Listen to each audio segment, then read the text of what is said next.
आप सभी को कार्तिक पूर्णिमा या देव दीपावली की हार्दिक शुभकामनाएं। आज सुनेंगे कार्तिक पूर्णिमा के दिन श्री सत्यनारायण भगवान की कथा एवं पूजन विधि। कार्तिक पूर्णिमा का दिन बहुत ही अत्यंत और शुभ पवित्र माना जाता है। इस दिन धार्मिक, आध्यात्मिक और सांस्कृतिक दृष्टि से परिपूर्ण माना गया है। खासकर इस दिन भगवान श्री सत्यनारायण की पूजा अर्चना करने का विशेष महत्व है। कहा जाता है कि कार्तिक पूर्णिमा पर श्री सत्यनारायण की पूजा करने से व्यक्ति के जीवन में आ रहे सभी प्रकार के कष्ट दूर हो जाते हैं और सुख समृद्धि का आगमन होता है। कहा जाता है कि कार्तिक पूर्णिमा के दिन भगवान विष्णु स्वयं श्री सत्यनारायण के रूप में धरती पर आते हैं और अपने भक्तों को दर्शन देते हैं। मानता है कि कार्तिक पूर्णिमा पर पूजा और सत्यनारायण भगवान की कथा करने से जीवन के कष्ट दूर होते हैं और घर में सुख, शांति एवं समृद्धि का वास होता है।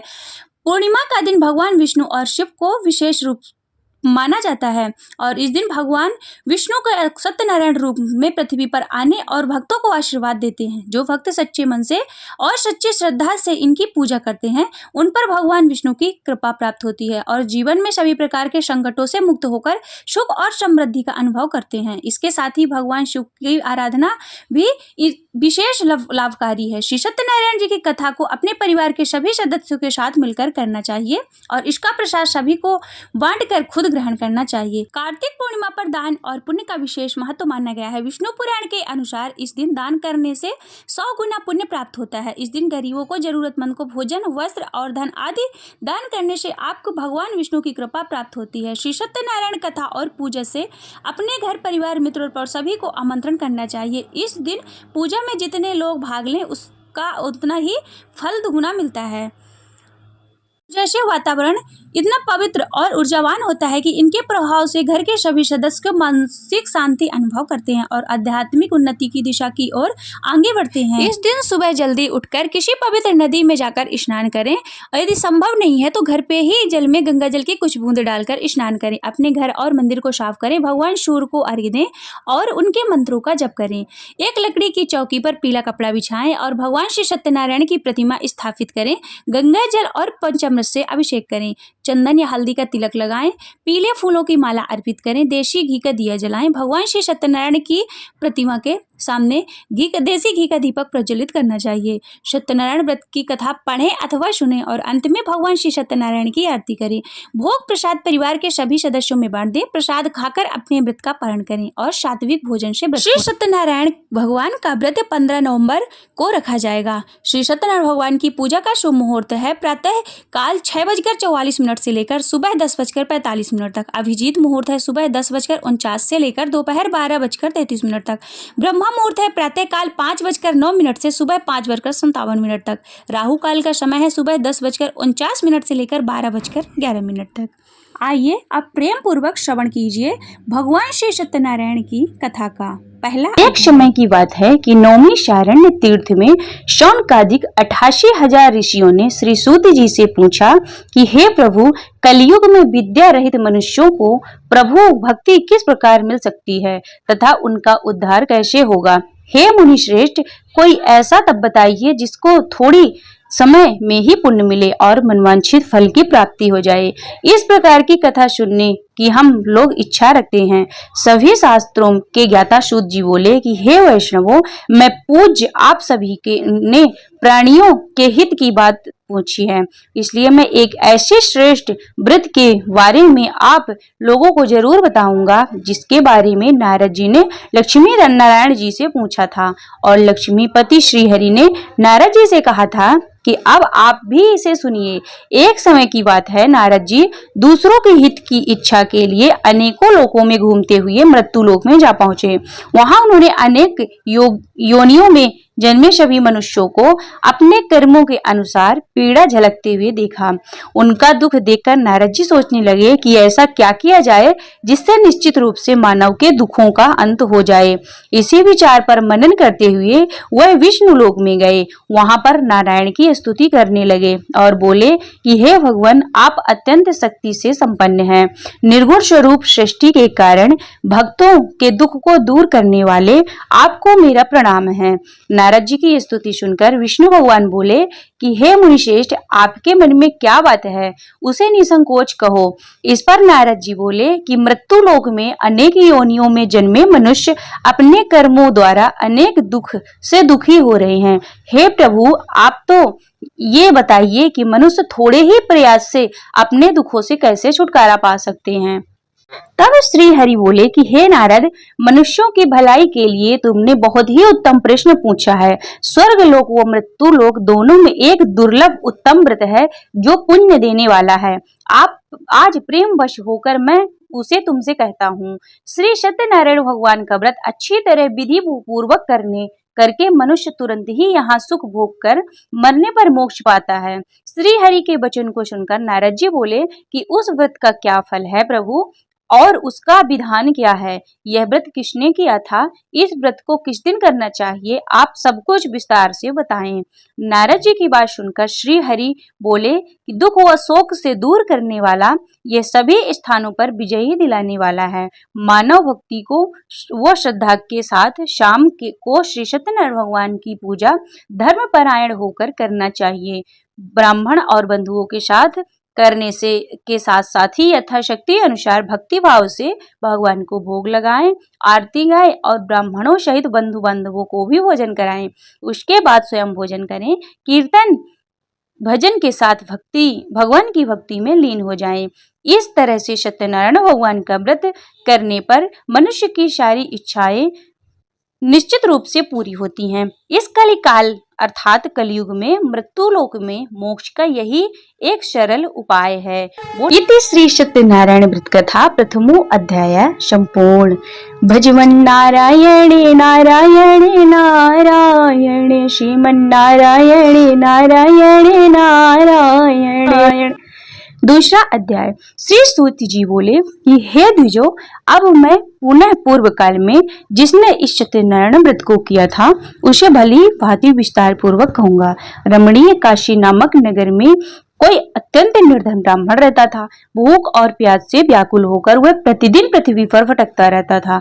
ब्राह्मण प्रिय भगवान ने उस दुखी ब्राह्मण को देखकर वृद्ध ब्राह्मण का रूप धारण करके उस द्विज से आदर पूर्वक पूछा कि हे विप्र, प्रतिदिन अत्यंत दुखी होकर तुम कहाँ पृथ्वी पर भ्रमण करते रहते हो?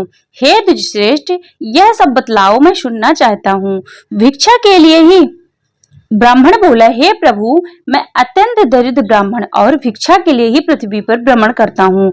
यदि मेरी इस दरिद्रता को दूर करने का कोई उपाय जानते हैं तो कृपा पूर्वक बतलाइए। वृद्ध ब्राह्मण बोले कि हे ब्राह्मण देवता, सत्यनारायण भगवान विष्णु भगवान के अभीष्ट फल को देने वाला है।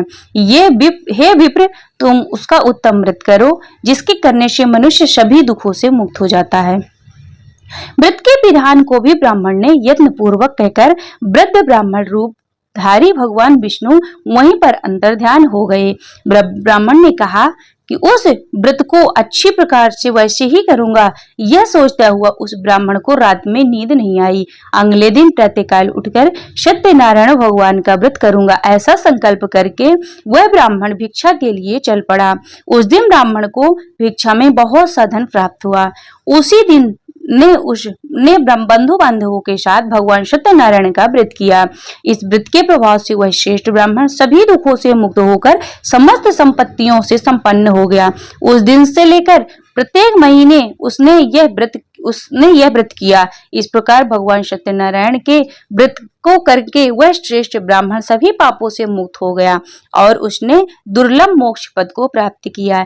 हे विप्र, पृथ्वी पर जब कोई मनुष्य भी सत्यनारायण का व्रत करेगा तो उसी समय उसको समस्त दुख नष्ट हो जाएंगे। हे ब्राह्मणों, इस प्रकार भगवान नारायण ने महात्मा नारद जी से जो कुछ कहा, मैंने वह सब आप लोगों से कह दिया।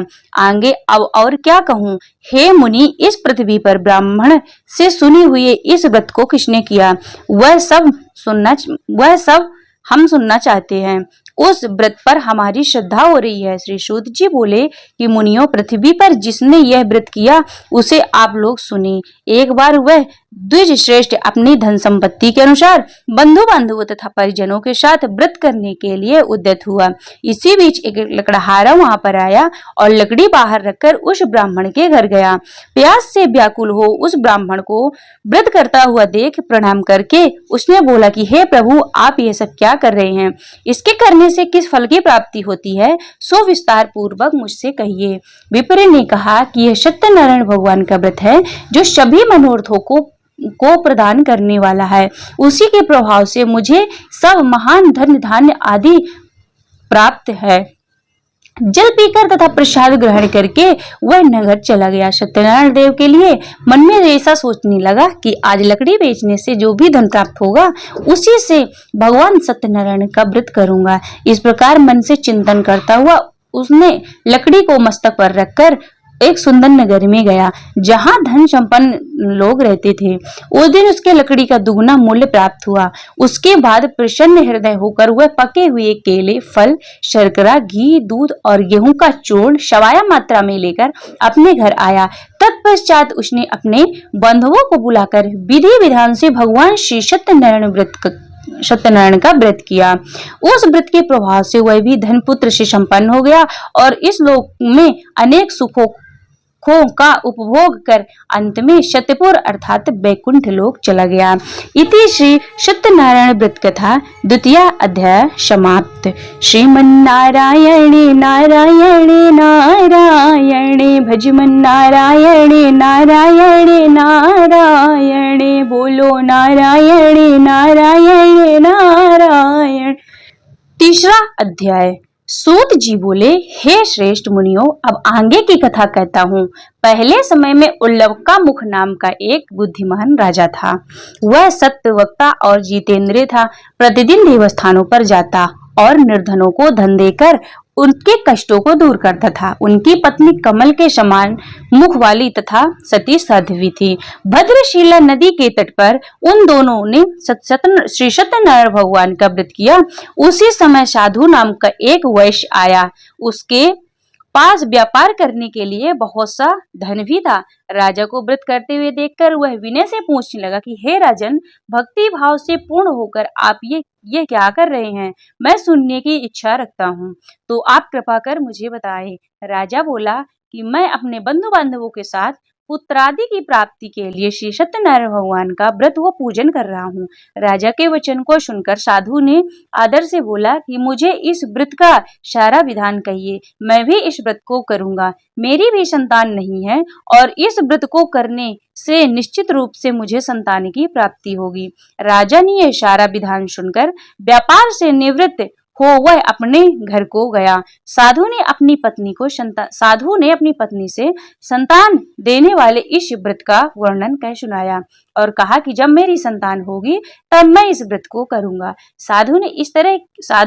इस तरह के वचन अपनी पत्नी लीलावती से कहे। एक दिन लीलावती पति के साथ आनंदित हो सांसारिक धर्म से प्रवृत्त होकर सत्यनारायण भगवान की कृपा से गर्भवती हो गई। 10वें महीने उसके गर्भ से एक सुंदर कन्या ने जन्म लिया।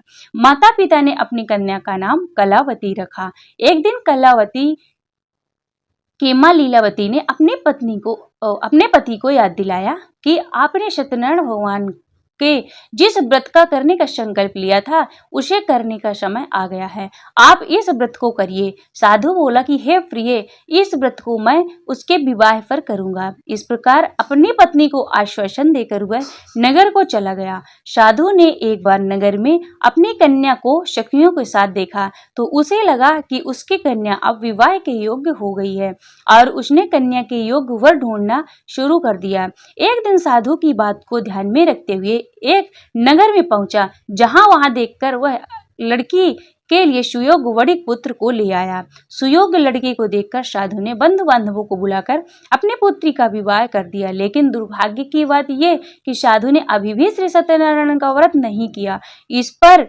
श्री सत्यनारायण भगवान क्रोधित हो गए और शाप दिया कि अपने कार्य में कुशल साधु बनिया जवाई को लेकर समुद्र के पास स्थित होकर रत्नापुर शार नगर में गया। वहां जाकर दमान ससुर दोनों मिलकर चंद्रकेतु राजा के नगर में व्यापार करने लगे। एक दिन भगवान सत्यनारायण की माया से एक चोर सारा धन चुरा कर भाग रहा था और उसने राजा के सिपाहियों को अपना पीछा करते हुए देख चुराया हुआ धन वह वहां रख दिया जहां साधु अपने जमाई के साथ ठहरा हुआ था। राजा के सिपाहियों ने साधु वैश्य के साथ राजा का धन पड़ा देखा और वह उसे राजा के पास ले गए और कहा कि उन दोनों चोरों को हम पकड़ लाए हैं, आप आगे की कार्रवाई की आज्ञा दे। राजा की आज्ञा से उन दोनों को कठिन कारावास में डाल दिया गया और उनका सारा धन भी उनसे छीन लिया गया। श्री सत्यनारायण भगवान के श्राप से साधु की पत्नी बहुत ही दुखी हुई। घर में जो धन था उसे भी चोर चुरा कर ले गए। शारीरिक तथा मानसिक पीड़ा हो, भूख प्यास से अति दुखी हो, अन्न की चिंता में कलावती के ब्राह्मण के घर गई। वहां उसने श्री सत्यनारायण भगवान का व्रत होते हुए देखा, फिर कथा भी सुनी और वह प्रसाद ग्रहण कर रात को घर वापस आई। माता ने कलावती से पूछा कि हे पुत्री, अब तुम कहाँ थी? तेरे मन में क्या है? कलावती ने अपनी माता से कहा कि हे माता, मैं एक ब्राह्मण के घर में थी, श्री सत्यनारायण भगवान का व्रत देखा और कन्या के वचन को सुनकर लीलावती भगवान के पूजा की तैयारी करने लगी। लीलावती ने अपने परिवार और बंधुओं सहित श्री सत्यनारायण भगवान का पूजन किया और उनसे वर मांगा कि मेरे पति तथा जमाई शीघ्र घर आ जाएं। साथ ही वह यह भी प्रार्थना की कि हम सबका अपराध क्षमा करें। श्री सत्यनारायण भगवान इस व्रत से संतुष्ट हो गए और राजा चंद्रकेतु को स्वप्न में दर्शन देकर कहा कि हे राजन, तुम उन दोनों वैश्यों को छोड़ दो, तुमने उनका जो धन लिया है उन्हें वापस कर दो। अगर ऐसा नहीं हुआ तो मैं तुम्हारा धन, राज्य, संतान सब नष्ट कर दूंगा।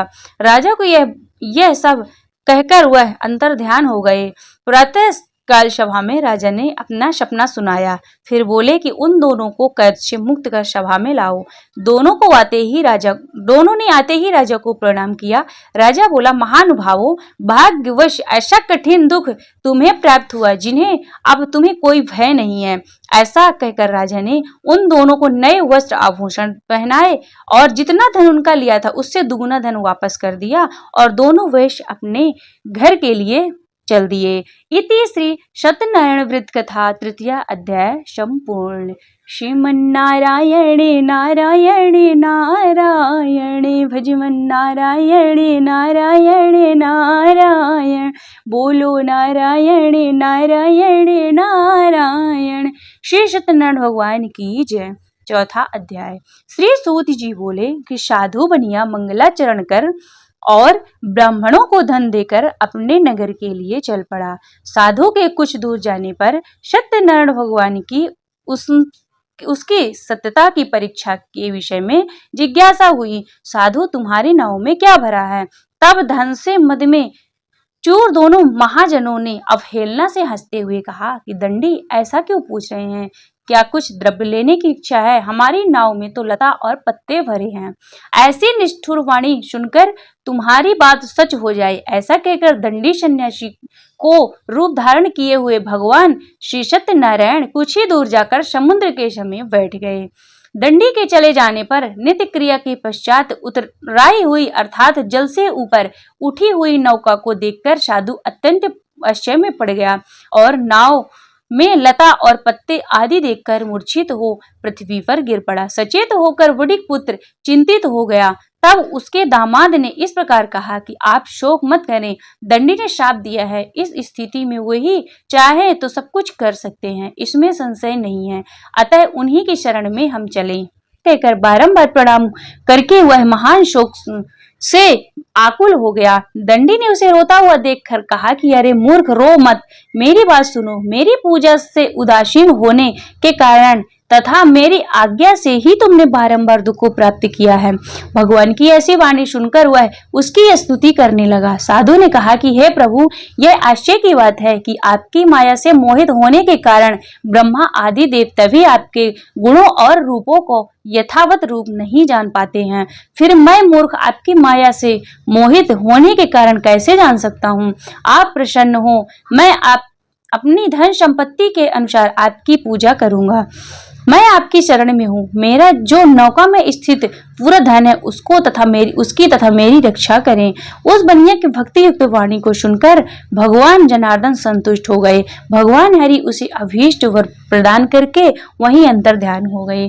उसके बाद वह साधु अपनी नौका पर चढ़ा और उसे धन धान्य से परिपूर्ण देखकर भगवान सत्यदेव की कृपा से हमारा मनोरथ सफल हो गया, ऐसा कहकर स्वजनों के साथ उसने भगवान की विधि पूर्वक पूजा की। श्री सत्यनारायण भगवान की कृपा से वह आनंद परिपूर्ण हो गया और नाव को प्रयत्न पूर्वक संभालकर अपने देश के लिए प्रस्थान किया। साधु बनिया ने अपने दमान से कहा कि वह मेरी रत्नपुरी नगरी दिखाई दे रही है। इसके बाद उसने अपने धन की रक्षक दूत को अपने आगमन का समाचार देने के लिए अपनी नगरी में भेजा।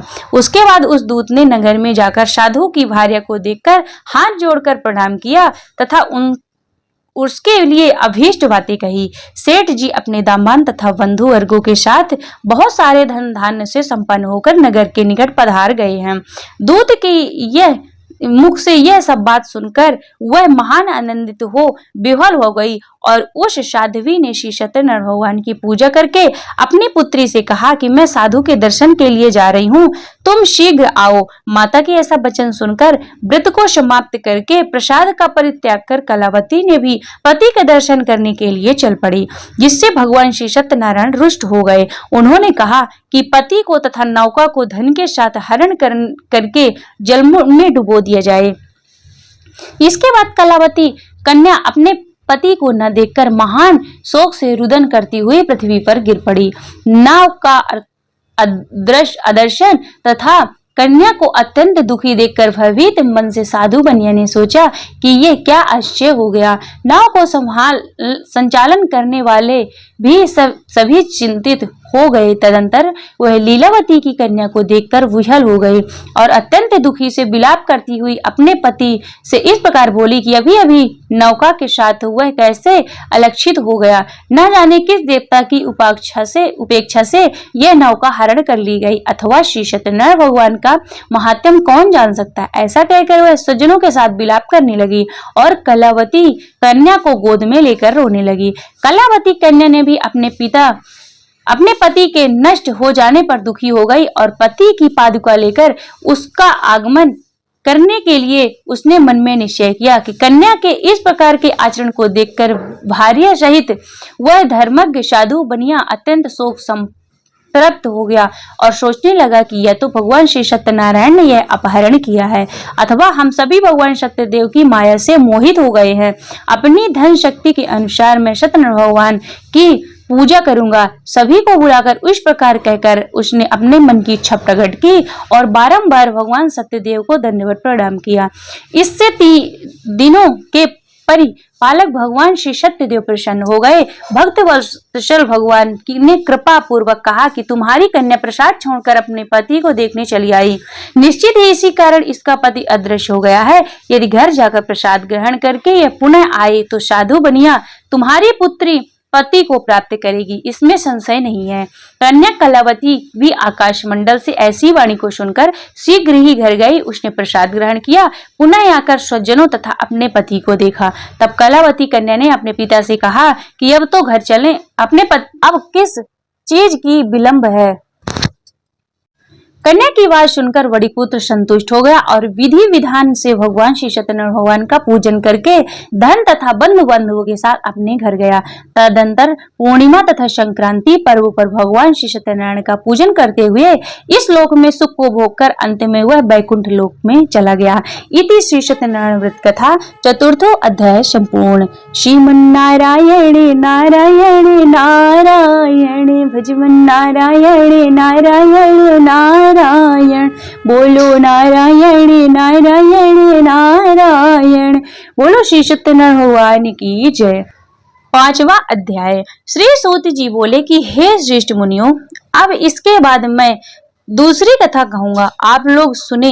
अपनी प्रजा का पालन करने से तत्पर तुंगध्वज नामक एक राजा था।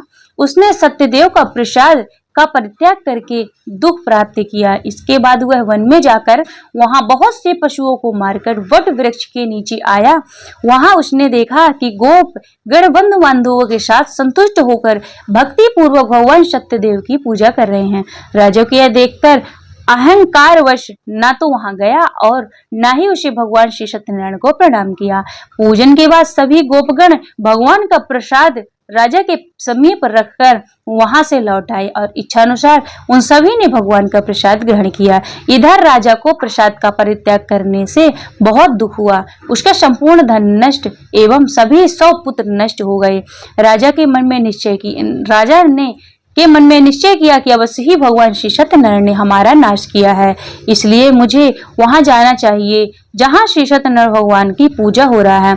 ऐसा मन में निश्चय करके वह राजा गोपगणों के समीप गया और उसके गोपगणों के साथ भक्ति श्रद्धा से युक्त होकर विधि पूर्वक भगवान सत्यदेव की पूजा कि भगवान सत्यदेव की कृपा से वह पुनः धन और पुत्रों से संपन्न हो गया तथा इस लोक में सभी सुखों का उपभोग कर अंत में सत्यपुर वैकुंठ लोक को प्राप्त हुआ। श्री सूत जी कहने लगे कि जो व्यक्ति इस परम दुर्लभ श्री सत्यनारायण भगवान का व्रत करता है और पुण्यमयी तथा फल प्रदायिनी भगवान की कथा को भक्ति युक्त होकर सुनता है, उसे भगवान श्री सत्यनारायण की कृपा से धन आदि की प्राप्ति होती है।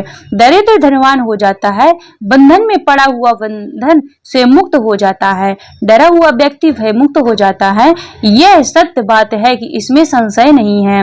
इस लोक में वह सभी सुख को और फलों को प्राप्त करके अंत में सत्यपुर वैकुंठ लोक को जाता है। ब्राह्मणों के इस प्रकार मैंने आप लोगों को श्री सत्यनारायण भगवान की व्रत को कहा, जिसे करके सभी मनुष्यों सभी दुखों से मुक्त हो जाता है।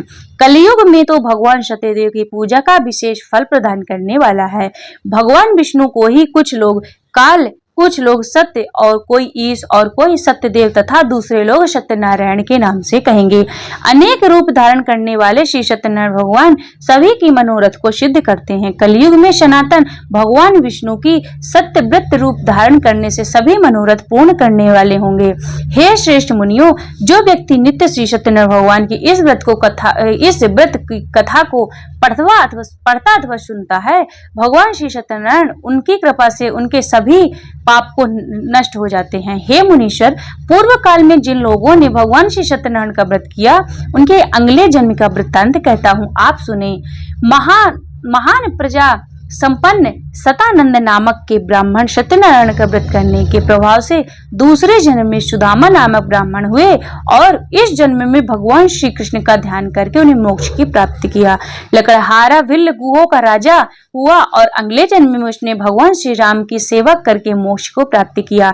महाराज उल्कामुख दूसरे जन्म में दशरथ बने, जिन्होंने रंगनाथ जी की पूजा करके अंत में वैकुंठ को प्राप्त किया। इसी प्रकार धार्मिक और सत्यव्रती के साथ साधु पिछले जन्म की सत्यव्रत के प्रभाव से दूसरे जन्म में मोरध्वज नाम का राजा हुआ और उसने आरे से चीर कर अपने पुत्र की आधी देह भगवान विष्णु को अर्पित कर मोक्ष को प्राप्त किया। महाराज तुंगध्वज जन्मांतर में स्वयंभू मनु हुए और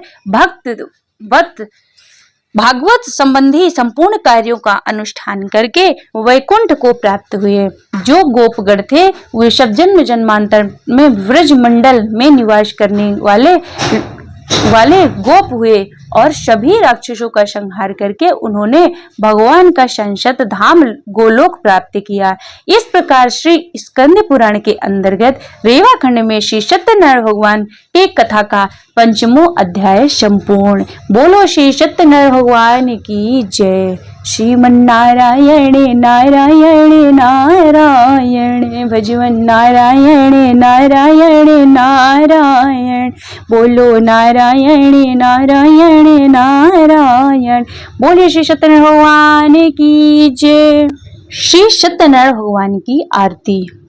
ओम जय लक्ष्मी रमणा स्वामी जय लक्ष्मी रमणा सत्यनारायण स्वामी सत्यनारायण स्वामी जन पातक हरणा ओम जय लक्ष्मी रमणा रत्न जड़ित सिंहासन अद्भुत छविराजे प्रभु अद्भुत छविराजे नारद करत निरंजन नारद करत निरंजन घंटा ध्वनि बाजे ओम जय लक्ष्मी रमणा प्रगट भये कलि कारण तुझको दर्श दियो स्वामी तुझको दर्श दियो बूढ़े ब्राह्मण बन कर कंचन महल कियो ओम जय लक्ष्मी रमणा दूरी बल भील कठारो जिन पर कृपा करी स्वामी जिन पर कृपा करी चंद्र चोड़े के राजा जिनकी विपत्ति हरी ओम जय लक्ष्मी रमणा वैश्य मनोरथ पायो श्रद्धा तज दीन्ही प्रभु श्रद्धा तज दीन्ही शो फल भोग्यो प्रभु जी फिर स्तुति कीनी ओम जय लक्ष्मी रमणा भक्ति भाव के कारण छिन छिन रूप धर्यो प्रभु छिन छिन रूप धर्यो श्रद्धा धारण कीनी तिनको काज शर्यो ओम जय लक्ष्मी रमणा ग्वाल बाल संग राजा वन में भक्ति करी स्वामी वन में भक्ति करी मन वांछित फल दीन ओ दीन दयाल हरि ओम जय लक्ष्मी रमणा चढ़ते प्रसाद शवायो कंदले फल मेवा स्वामी कंदले फल मेवा धूप दीप तुलसी से राजीशत देवा ओम जय लक्ष्मी रमणा श्री सत्यनारायण जी की आरती जो कोई नर गावे स्वामी जो कोई नर गावे तन मन सुख संपत्ति मन वांछित फल पावे ओम जय लक्ष्मी रमणा ओम जय लक्ष्मी रमणा स्वामी जय लक्ष्मी रमणा सत्यनारायण स्वामी जनपातक हरिणा ओम जय लक्ष्मी रमणा सभी बोलो सत्यनारायण भगवान की जय। श्रीमन्नारायण नारायण नारायण श्रीमन्नारायण नारायण नारायण श्रीमन्नारायण नारायण नारायण श्रीमन्नारायण नारायण नारायण भजवन नारायण नारायण नारायण बोलो नारायण।